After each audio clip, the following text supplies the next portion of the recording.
Ayan po, may lapu-lapu dito. Napakalaki yan po yung dadalhin po bukas. Yan po ilulutuin ng aming Danny. Danny, Daddy! Yan po ang lulutuin niya. Yan po iririgalo ng aking bossing sa kanyang mga tropa. Ayan po yun. Oh. Yan naman po gagawin niya pong lapu-lapong sweet and sour na nakadapa din po. Mahilig po magdapa ang isda po rito. Pag pinangririgalo kasi po ang aming Daddy ay mahilig din po siya sa dapa. Say joke lang po. Ayan na po yung ginawa niya. Nagsample na po siya kasi po may bisita nga po dito. Dahil nga po nagpaluto ang aming madam. Patitikman po ng lapu-lapong dapa.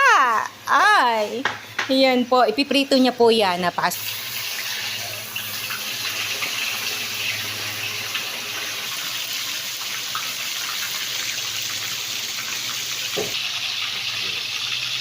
Ayan na po, oh. Ayan na yung lapu-lapo. O, binubuhusan lang po ng mantika. Yan, hindi po ginagalaw. Kasi nga po, ang pagkadapa po, ang kailangan po niyan ay buo ang dapa ng isda.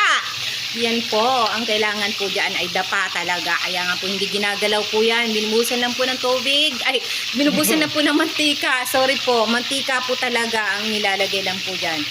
Ayan, ganyan lang po ang pagpiprito ng lapu-lapong dapa. Ganyan niya sa ano.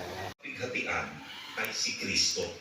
Siya po ang ating kaaliwan. Kaya sinasabi niya sa 16:33 mismo ng sulat ni Juan, ang mga bagay na ito, sabi ni Kristo, ay sinalita ko sa inyo upang kayo magkaroon sa akin. Kaya sa Kanya, kay Kristo, ng kapayapaan. Diba? Sa sanglibutan, meron kayong kapighatian. Laksan may kapighatian. Pero kung nakay